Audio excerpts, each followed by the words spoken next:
There is definitely a difference between gospel hospitality and entertaining.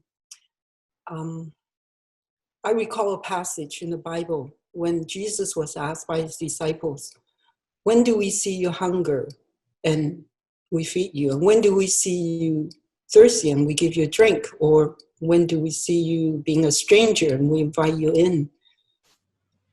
Jesus' answer was, what you did for one of the least of these brothers of mine, you did it for me. So you really do it out of love for our Lord Jesus. It's natural.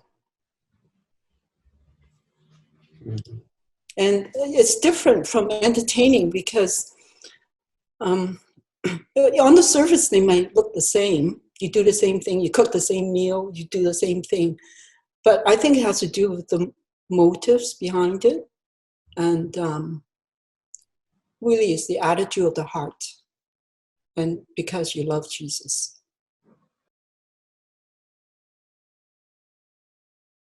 Looking at it seriously, it really is God's commandment for us to love one another, right? And Jesus commanded us to love one another as I have loved you. And like I said earlier, we do it out of love. And when we do it for one of the least of the brothers, we do it for Christ. And it's really out of love that we do it. Let me tell you a story. When I was little, my mom and dad used to make us sit with all our visitors and guests in the house. So when they come in, my parents would want us to serve tea and food. And we used to grumble at times. Well, why do we have to do this? And, we don't want to sit with the adults and all that. But my mom would chime me and said, don't you know you are entertaining angels? Then that kind of shut us up. I'll give you some example. You can't afford to have someone in your house because of certain circumstances, or could be financial. You don't have to bring them a elaborate dinner. You can take them out for lunch. You can take them out for a cup of coffee. You take them out, buy them a glass of water. You don't have to be someone who's very important. Anyone and everyone should be practicing it and can practice it.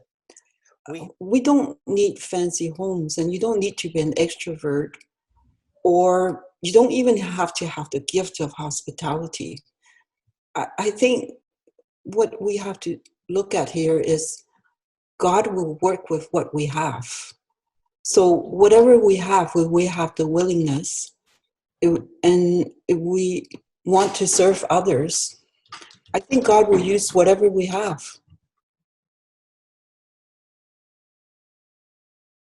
But one of the things that we can touch people's lives still is by sending them an email.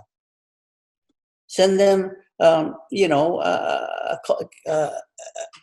letter by slug mail, and so in your handwriting, how many people have really got a handwritten letter in the last, whatever time?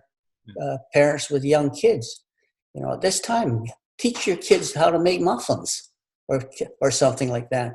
When it's their birthday comes up, get them, instead of going buying a birthday cake for them, go get your kids to make muffins and put a candle on each muffin for their friends.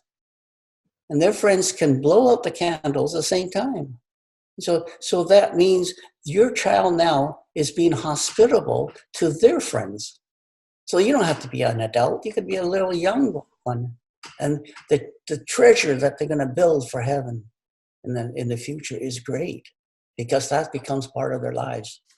But I truly believe COVID doesn't have the last word. God has. And God can still do miracles whenever, whatever. And I hate being bound in the house. I don't like what's happening. with COVID, and for sure, our Bible study group can't meet together. I mean, that's a pain. We long to eat together again. We long to, to even just give each other a hug, or to see each other physically and care for each other. Oh, have you gained weight? So have you lost weight? Or, we do miss each other that way. It's not a good time we're in. It's a terrible time. But all the more I see myself, I have to turn to God and ask God, what do you want me to do?